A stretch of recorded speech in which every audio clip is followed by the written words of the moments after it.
시편 133편입니다. 보라, 형제가 연합하여 동거함이 어찌 그리 선하고 아름다운고, 머리에 있는 보배로운 기름이 수염 곧 아론의 수염에 흘러서 그의 옷깃까지 내림 같고, 헐몬에 있으리 시온의 산들에 내림 같도다. 거기서 여호와께서 복을 명하셨나니 곧 영생이로다. 우리 한 목소리 같이 한번 우리 오늘 말씀을 읽도록 하겠습니다. 시작. 보라, 형제가 연합하여 동거함이 어찌 그리 선하고 아름다운고, 머리에 있는 보배로운 기름이 수염 곧 아론의 수염에 흘러서 그의 옷깃까지 내림 같고, 홀몬에 있으리 시온의 산들에 내림 같도다. 거기서 여호와께서 복을 명령하셨나니 곧 영생이로다. 아멘. 이 시간 우리 도표를 하나, 그래프를 하나 보시겠는데요.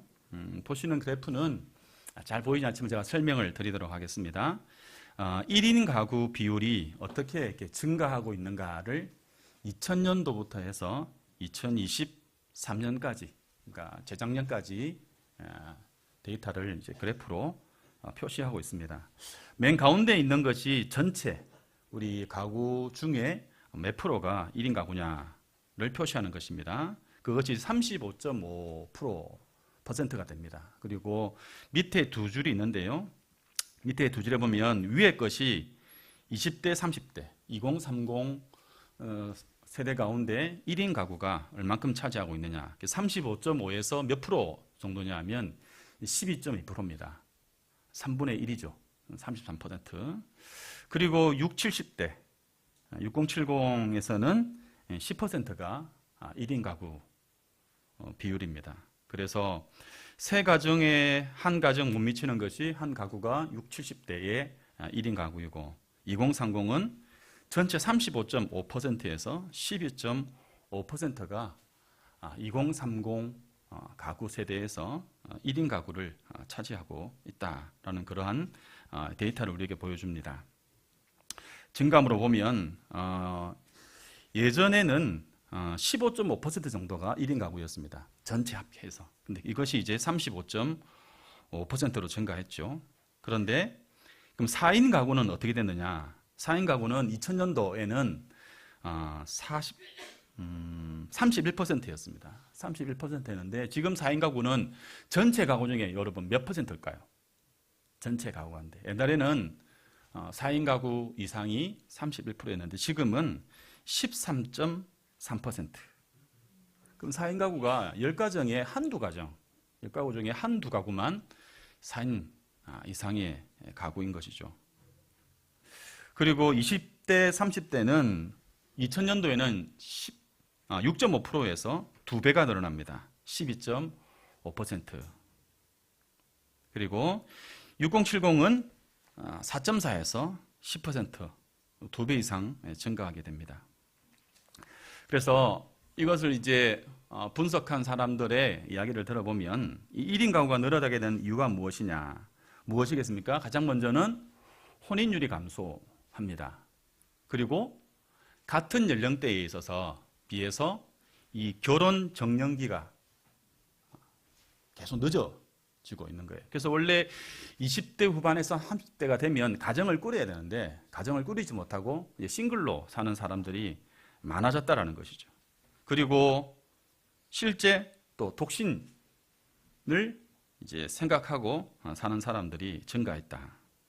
거기에 뭐 이혼이나 별거가 늘어나게 되고 고령화되어지는 노인 단독 가구가 증가함을 인해서 이러한 결과들이 나왔다. 이렇게 말씀을 하고 있습니다. 그리고 좀 더 구체적으로 들어가면 이렇겠죠. 젊은이들이 직장 생활을 하기 위해서 어쩔 수 없이 집을 떠나서 가까운 곳으로 가서 거기에서 생활을 하게 되기 때문에 이러한 결과들이 나타납니다. 그리고 우리 부산을 놓고 보면 어떻겠습니까? 취업을 위해서 집을 떠나서 홀로 살 수밖에 없는 그런 선택을 하는 젊은이들이 많다라는 것이죠.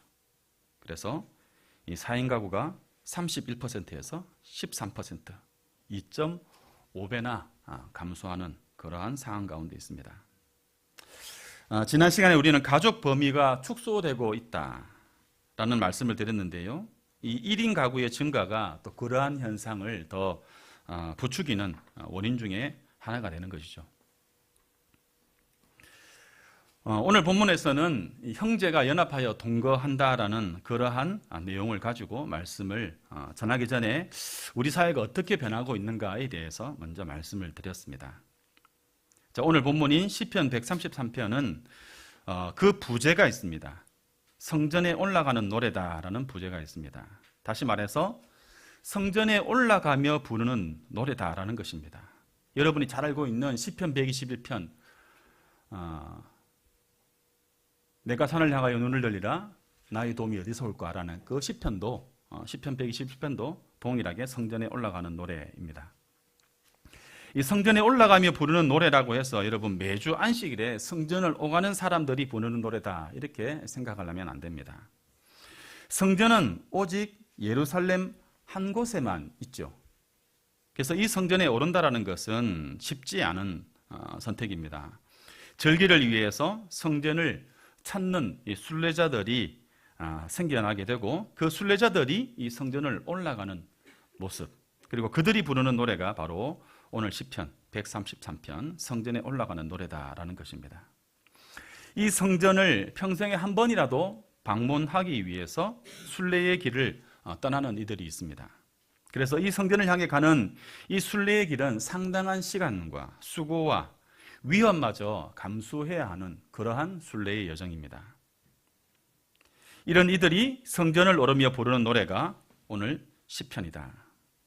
이 순례자들이 성전을 오르는 이유가 이 노래에 담겨 있습니다. 다시 말해서 이 시편 133편은 성전을 오르는 순례자들의 신앙 고백이다. 이렇게 말씀을 드릴 수 있습니다. 본문에서 형제가 연합하여 동거한다라고 말씀을 하고 있는데요. 여러분 고대 근동의 가족법은 지금과는 달라서 이 토지나 가축을 먹이는 그 땅들이 유산을 물려지기 전에 다 이렇게 분할되는 것이 아니라 한꺼번에 이렇게 그 형제들에게 그 자식들에게 물려지게 되죠. 그러면 어떤 일이 벌어지겠습니까? 어쩔 수 없는 동거를 할 수밖에 없죠. 그리고 그 동거가 늘 좋지만은 않을 겁니다. 그 안에서 여러 가지 다툼과 갈등과 이제 문제들이 발생하게 되고 결국에는 그것이 분쟁으로까지 이어질 수 있는 그러한 상황인 것이죠. 그 대표적인 예가 무엇입니까? 우리가 알고 있는 것처럼 아브라함의 하인들과 조카 롯의 하인들이 분쟁합니다. 무엇 때문에 다툽니까? 목초지는 한정되어 있는데 짐승들은 계속 늘어나니까 그 안에서 분쟁이 생기게 되는 것이죠. 그런데 오늘 본문에서는 이 형제가 연합하여 동거하는 것 자체가 쉽지 않은 그러한 일이지만 이 시편 기자는 형제가 연합하여 동거하는 것을 두 비유를 통해서 칭송하고 있습니다. 자, 그러면 이 본문을 보기 전에 하나 또 우리가 살펴봐야 될 것이 무엇이냐면 여기에 특징적인 단어가 나옵니다. 3절에 보시면 헐몬에 있으리 시온 산들의 내림 같다 이렇게 얘기합니다. 여러분 시온하면 여러분 연상되는 것이 뭡니까? 성전이죠. 그죠? 그래서 여기서 말하는 이 형제라는 것이 어떤 혈육을 같이 하는 어떤 그런 형제, 가족의 의미도 있지만 시온이라는 표현 자체가 나오는 것을 통해서 볼 때에 예배 공동체, 하나님 앞에 함께 예배하는 예배자들의 모임이다. 이렇게 또 볼 수도 있다는 것을 염두에 두고 오늘 본문을 살펴보겠습니다. 자, 첫 번째는 머리에 있는 보배로운 기름이 수염에 흘러내리는 것에 대하여서 말씀하는 비유가 등장합니다. 이 고대 팔레스타인 사람들은 귀한 손님이 오면 환대의 의미로 그 머리에 기름을 부었습니다. 머리에 기름을 부은 것은 이 더운 기후에 땀과 흙먼지를 씻어내주는 그러한 기능이 있습니다. 그리고 향료이기 때문에 기분 좋은 냄새, 그 냄새가 사람의 피로를 풀어주는 어떤 그러한 기능이 있습니다. 그래서 귀한 손님이 오게 될 때에 이 보배로운 기름을 그 머리에 붓는 관습이 있죠. 그리고 이어서 나오는 말이 무엇이냐면 수염 곧 아론의 수염에 흘러서 그 옷깃까지 내린 것 같다 이렇게 말씀을 합니다. 아론의 수염이라고 하면 연상되는 것이 제사장이겠죠. 그래서 이 아론의 수염이란 제사장의 수염을 연상합니다. 제사장에게 기름을 붓는 장면을 떠올리게 합니다. 이는 이 제사장들의 임직식에서 그 절차 가운데 하나로 진행되어지는 그러한 행위인 것이죠. 한마디로 아주 아름다운 장면을 형제가 연합해 동거하는 장면에 빗대어 노래하고 있다 하겠습니다. 두 번째 비유는 무엇이냐? 헐몬의 이슬이 시온산들에 내린 같다라고 말씀합니다. 이 성경에는 여러분 이 이슬에 대한 언급들이 굉장히 많이 등장합니다. 그리고 이 이슬은 하나님께서 베푸시는 대표적인 은총의 수단입니다. 이스라엘 사람들에게 이슬이란 비와 버금갈 정도로 가치 있는 그러한 것입니다. 신명기 32장 2절을 제가 읽겠습니다. 내 교훈은 비처럼 내리고 내 말은 이슬처럼 맺히나니 연한 풀 위에 가는 비 같고 채소 위에 단비 같도다. 비와 이슬을 특별히 구분하고 있지 않습니다. 아주 귀한 것으로 똑같이 다루고 있습니다. 사무엘하 1장 21절을 같이 한번 읽어볼까요? 시작. 길보아 산들아 너희 위에 이슬과 비가 내리지 아니하며 재물 낼 밭도 없을지어다. 여기까지 읽겠습니다. 여기 보면 이슬과 비가 내리지 아니하면 재물을 낼 수 있는 밭도 없을 것이다. 그러니까 농사에 꼭 필요한 존재로서 이 비와 이슬을 똑같이 다루고 있습니다. 그래서 이슬과 비는 큰 차이를 두지 않을 만큼 이스라엘 사람들에게는 매우 중요한 존재라는 것이죠. 이 고대 근동 지역 사람들에게 이 이슬이란 이 생명을 보존할 수 있는 그러한 보존케 하는 어떤 그러한 수단입니다. 다시 말해서 이슬은 생명의 원천이다 이렇게 말할 수 있는 것이죠. 스가랴 8장 12절을 보시면 곧 평강의 씨앗을 얻을 것이라 포도나무가 열매를 맺으며 땅이 산물을 내며 하늘은 이슬을 내리리니 내가 이 남은 백성으로 이 모든 것을 누리게 하리라. 호세아 14장 5절입니다. 내가 이스라엘에게 이슬과 같으리니 그가 백합화같이 피겠고 레바논 백항목같이 뿌리가 바뀔 것이라. 하나님을 이슬에 비유하는데 이 이슬이 하나님께서 백합화를 내고 백항목에 뿌리가 바뀌게 하는 그러한 일을 하는 것처럼 이슬이 그러한 역할을 하는 이스라엘에게는 굉장히 가치 있는 것이다 라고 말씀을 하고 있습니다. 그리고 이 건기 때에는 여러분 어떻습니까? 비가 내리지 않는 건기 때에는 이 들짐승들에게 어쩌면 유일하게 수분 공급원이 되어지는 것이 이슬이다라고 할 수 있는 것이죠. 그런데 오늘 본문에 보면 이 이슬을 헐몬의 이슬이다라고 했습니다. 여러분 백두산의 높이를 아실까요? 2744m인데요. 이 헐몬산의 높이가 약 2800m라고 합니다. 자각이 이렇게 지진 않았지만 그래서 우리는 백두산을 연상해 볼 수 있겠죠. 사진을 한번 봅시다. 사진을 보시면 저 멀리 보이는 것이 눈으로 덮여 있는 설산이 헐몬산입니다. 다음 사진을 보시면 비슷한 장면을 볼 수 있습니다. 굉장히 대조가 되지 않습니까? 그죠? 앞에는 초록이고 말라 있는 그죠? 그런 광경인데 그 뒤에는 눈으로 덮여 있는 설산, 저 산이 바로 헐몬산입니다. 이 헐몬산에는 보시다시피 눈이 많이 쌓입니다. 그리고 이슬과 안개가 그리고 물이 아주 풍부하다 합니다. 그래서 여러분 유튜브에 들어가 보시면 헐몬산 하면 이 세차게 흐르는 이제 계곡물이 있습니다. 그것까지 준비하려고 하니까 너무 많아지니까 여러분 들어가셔서 헐몬산 찾아보시면 관광객들이 올라가고 거기에 세차게 흐르는 물줄기를 볼 수 있습니다. 여러 요단강에 보면 여러 수원이 있는데 그 수원 중에 하나가 바로 이 헐몬산입니다. 물이 많다라는 것이죠. 이 형제가 연합하여 동거하는 것이 마치 이 헐몬의 이슬이 시온 산들에 내린 것 같다 이렇게 비유하고 있습니다. 헐몬의 이슬이 시온 산들에 내리는 것은 뭐 거리상으로는 사실은 불가능한 일입니다. 그런데 강조하기 위함인 것이죠. 헐몬산의 이슬이 시온 산들에 이슬이 내려서 끼쳐지게 되는 아주 좋은 영향력들, 결과들, 그죠? 그 아름다운 모습들, 그것을 형제와 연합하여 동거하고 있는 모습에 비유하고 있어요. 자, 그러면 오늘 본문을 다시 한번 본격적으로 한번 보시면 이 시편 기자는 이 1절의 모습을 두 가지의 비유로 노래했다라고 했습니다. 첫 번째가 1절에서 뭐라고 말하고 있냐면 먼저 형제가 연합하여 동거하는 것 어찌 그리 선하고 아름다운고 이렇게 노래하고 있습니다. 이 표현에 대해서 우리가 조금 더 의미를 찾아보자고 하면 이 절기는 이 순례자들이 성전에서 처음 보는 사람들, 어쩌면 일면식도 없는 사람들과 함께 성전에서 거하고 먹는 그러한 경험들을 하게 됩니다. 그런데 이 장면을 노래하고 있으면서 뭐라고 말하냐면 그 장면, 이 형제들이 연합하여 동거하는 것, 그것이 어찌 그리 선하고 아름다운가 이렇게 노래하고 있습니다. 순례길을 걸어서 성전에 올라와 있는 그 순례자들, 이들이 성전에서 함께 먹고 마시는 그 장면을 이렇게 노래하고 있는 것입니다. 이 순례자들이 어떤 사람들이냐? 이 성전에 방문하기 위하여, 이 성전에 오기 위하여, 여기에서 절기를 지키기 위해서 많은 것들을 포기하고 위험을 감수하며 올라온 사람들입니다. 그런데 여러분, 이들이 이 성전에 오르면서 어떤 노래를 한다고 말합니까? 이 133편의 노래를 하고 있는 것이죠. 이 노래, 이들이 부르고 있는 이 노래는 그들의 신앙의 고백입니다. 형제가 연합하여 동거함이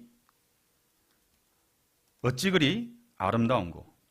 이 형제가 연합하여 동거함은 머리에 좋은 기름을 부어 수염까지 흐름 같고 헐몬의 이슬이 시온산들의 내림 같도다. 이렇게 그들 스스로가 이러한 고백을 하고 있는 것입니다. 사람들은, 이 순례자들은 이 고백을 하면서 이 성전으로 향하여 왔고 이 성전을 올라왔으며 그것을 믿기 때문에 그들은 성전에 지금 와 있는 것입니다. 그러한 자들이 함께 먹고 마시고 있는 장면, 그 장면을 또 20편, 133편은 노래하고 있는 것이죠. 순례자들은 그들이 부르는 그 노래 안에 기대함이 있습니다. 바람이 있고 감격이 있습니다. 그들은 각기 흩어져 살면서 일면식도 없던 이들이 이 성전에 올라와서 함께 먹고 거하는 가운데 한 형제가 됩니다. 이들이 부르는 노래의 마지막이 여러분 무엇입니까? 여호와께서 복을 명령하셨으니 곧 영생이로다. 영생의 복이 여호와께 있음을 그들은 노래합니다. 그리고 그 여호와를 예배하기 위하여서 이 성전으로 오른 자들, 이들이 바로 이 성전 순례자들입니다. 이들은 성전에서 한 형제가 되죠. 연합하여 동거함으로 선하고 아름다움을 그들은 연출하고 있고 그들이 그 안에서 경험을 합니다. 그리고 그들이 부르고 있는 노래, 그들의 신앙 고백이 무엇입니까? 연합하여 동거함이 어찌 그리 아름다운고. 이는 신앙으로 맺어진 믿음의 형제 자매의 모습을 노래하고 있는 것입니다. 이 신앙이라는 것이 혈연을 능가하는 그러한 예들을 우리는 성경 도처에서 쉽게 발견할 수 있습니다. 제가 자주 언급하는 관계가 다윗과 요나단의 관계입니다. 우리 18장, 열왕기상 18장 1절을 제가 먼저 읽겠습니다. 요나단의 마음이 다윗의 마음과 하나가 되어 요나단이 그를 자기의 생명같이 하니라. 3절에도 이와 비슷한 말씀이 똑같이 반복됩니다. 그런데 이 요나단과 다윗이 어떻게 이런 관계가 되었는가? 그것을 14장 6절에서 14장 6절과 그다음 17장 45절을 한번 읽도록 하겠습니다. 14장 6절을 읽어볼까요? 시작. 요나단이 자기의 무기를 든 소년에게 이르되 우리가 이 할례 받지 않은 자들에게로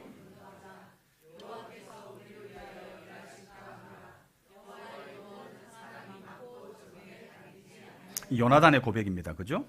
17장 45절을 읽겠습니다. 시작. 다윗이 블레셋 사람에게 이르되 너는 칼과 창과 단창으로 내게 나아오거니와 나는 만군의 여호와의 이름 곧 내가 모욕하는 이스라엘 군대의 하나님의 이름으로 내게 나아가노라.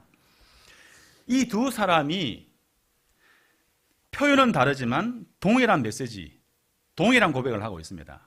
이 전쟁의 승리는 누구에게 있다? 여호와에게 있다는 겁니다. 군대에 많고 적음이 아니라 여호와께서 사람이 많고 적음에 관계없이 이 전쟁은, 이 구원은 하나님에게 있다. 이 고백을 사실은 다윗도 동일하게 합니다. 요나단은 자기가 했던 그 고백을 하고 있는 다윗을 자기 눈앞에서 목도하게 됩니다. 가사는 다르지만 같은 주제의 노래를 부르고 있다는 것을 요나단은 알게 되죠. 이로 인해서 이 요나단의 마음이 다윗의 마음과 하나가 되어서 요나단이 그를 자기 생명과 같이 사랑했다, 이렇게 말씀합니다. 이러한 관계를 아주 못마땅하게 생각했던 그의 아버지 사울이 그 아들에게 향해서 저주를 퍼붓습니다. 사무엘상 20장 30절 31절 말씀인데요, 쉬운 성경입니다. 같이 읽어볼까요? 시작. 그러나 사울은 요나단에게 화를 내며 말했습니다.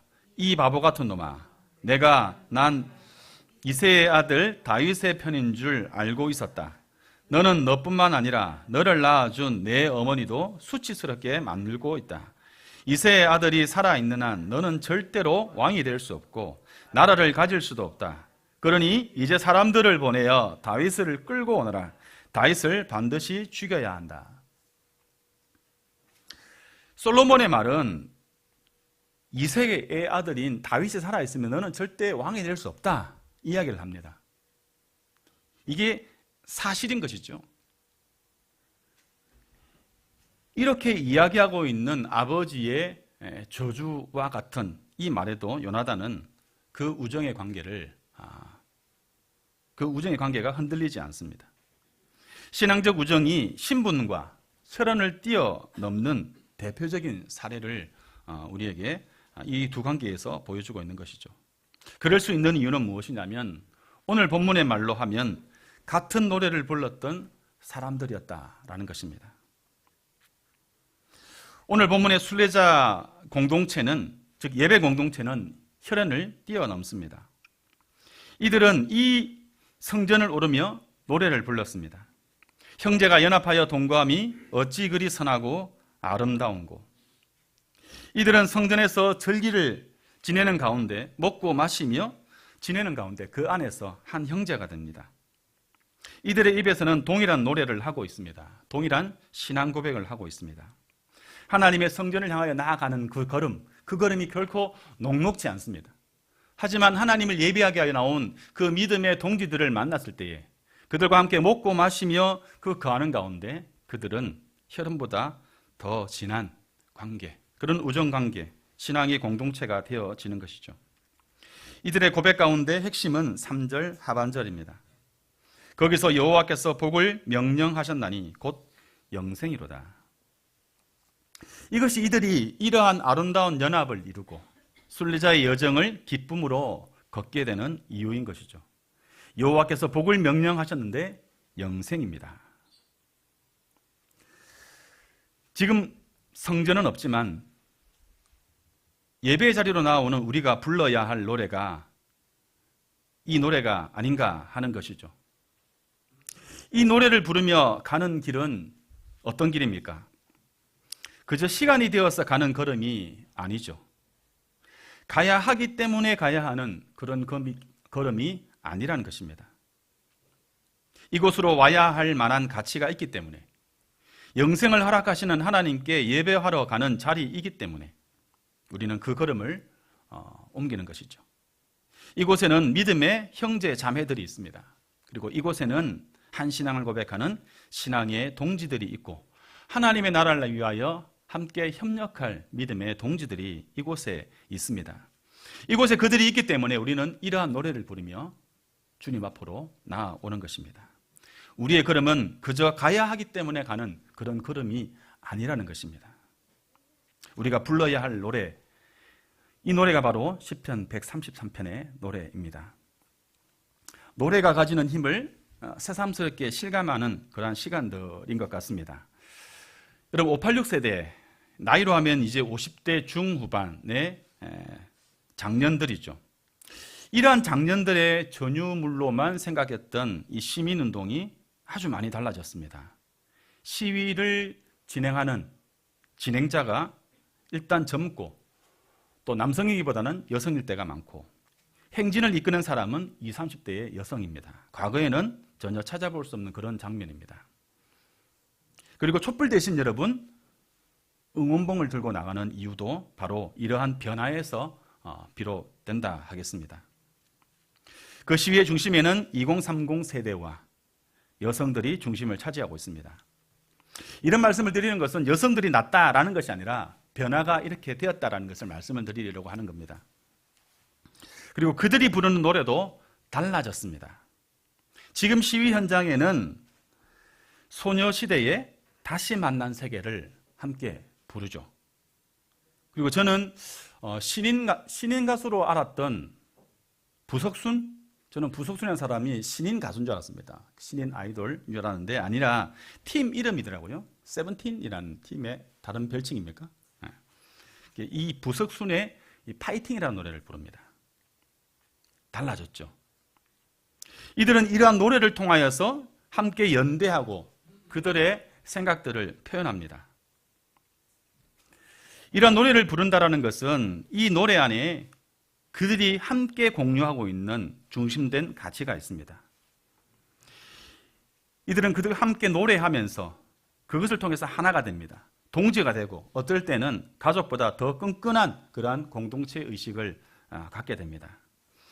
그들이 노래하는 그 노래, 그들이 바라고 있는 미래, 그들이 모인 이유, 그리고 그 모든 것이 사실은 그들의 노래에 담겨져 있습니다. 대한민국은 민주공화국이다.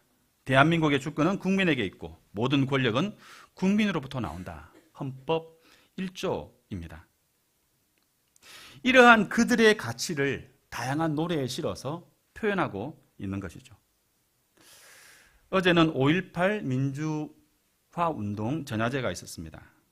그곳에서도 늘 불려졌던 것처럼 임을 위한 행진곡이 불려지게 되고 그 노래를 부르면서 눈시울을 붉히는 이들을 많이 볼 수 있었습니다. 이들이 부른 노래 또한 다를 바가 없을 것입니다. 하물며 여러분, 주를 예배하러 오는 우리는 어떠해야 하겠습니까? 시편 133편은 이 땅에 하나님의 나라를 소망하고 하나님을 예배하는 이들이 불러야 할 노래입니다. 이 노래를 통해 교회를 향해 오는 우리의 걸음을 새롭게 해야 하겠습니다. 형제가 연합하여 동거함이 어찌 그리 선하고 아름다운고. 이는 하나님이 우리를 바라보시며 하는 말씀이 아니라 이 고백을 하며 주님의 성전으로 나아오는 우리의 노래인 것입니다. 세 번역에 보면 그 얼마나 아름답고 즐거운가. 형제가 어울려서 함께 사는 이 모습.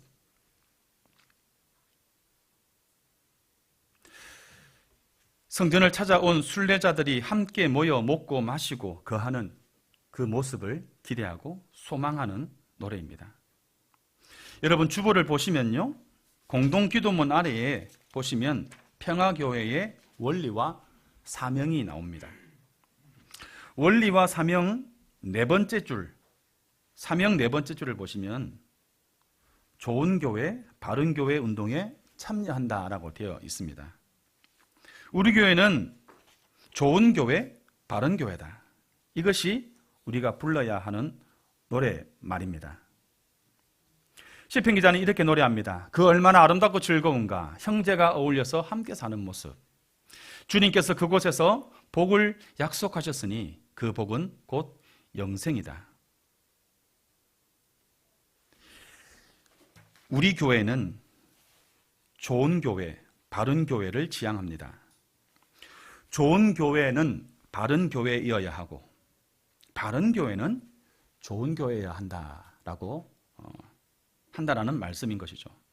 여러분 좋은 교회는 어떤 교회입니까? 다양하게 말할 수 있겠지만 아름답고 즐거운 교회, 그 교회가 하나님 앞에 좋은 교회 아니겠습니까?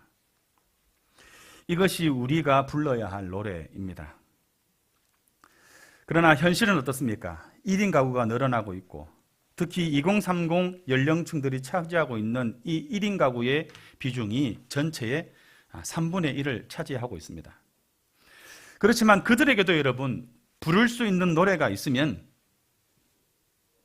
그들로 인하여서 사회가 나뉘어지고 분절화되는 것이 아니라 그들에게도 부를 수 있는 노래가 있다 한다면 누구보다 열정적으로 우리가 부를 수 있는 이 노래를 함께 부를 수 있는 그러한 사실이다라는 것, 이것을 우리가 확인하고 있지 않습니까? 사랑하는 여러분, 주일 교회로 나오는 길에 우리가 불러야 할 노래를 기억하고 불러봅시다.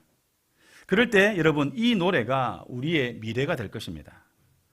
이 노래는 우리에게서 그치지 않고 이 노래는 반드시 흘러갈 것입니다.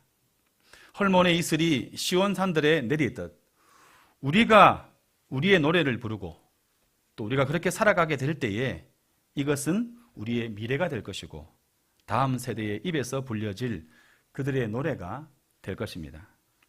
주보를 여러분 한번 다 같이 한번 펴봅시다. 그리고 이 시간 우리가 함께 불러야 할 노래를 함께 불러봤으면 좋겠습니다. 제가 앞에 선창을 하면 그 다음 줄에 나오는 것을 여러분들이 함께 외쳐주시면 되겠습니다.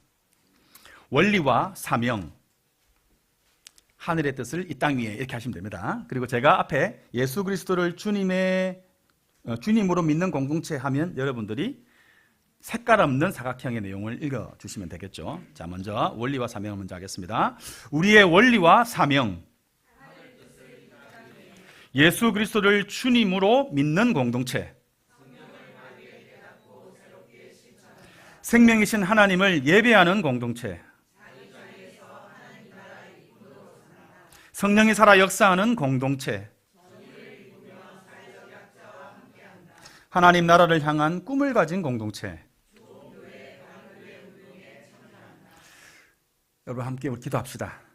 우리 함께 기도하실 때에 우리 공동체에게 허락하신 이 노래를 하나님께서 우리로 부르게 하셔서 이 노래를 부르는 우리를 통하여 이 노래의 가사처럼 이 노래의 가사가 우리의 가까운 미래 가운데 실현되어지기를, 그리고 주님이 오시는 그날까지 우리가 이 노래를 부르고 또 실현된 그 미래 가운데서 하나님의 영생의 복을 누리는 우리 평화교회가 될 수 있도록 함께 마음을 모두어 간절히 하나님 앞에 기도하겠습니다.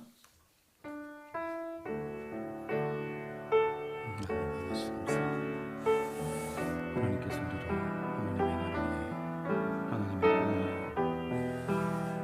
하나님 공동체를 향하여 원하시는 노래를 우리로 부르게 하여 주시고 하나님 주님 앞으로 나오는 우리가 우리의 노래를 부르며 나아가게 하여 주시옵소서. 이 공동체의 가치와 소중함과 또 분별하여 하나님 앞에 아버지 하나님을 나올 수 있는 하나님 믿음의 백성들 될 수 있도록 주님 축복하시고 하나님 인도하여 주시옵소서. 찬송가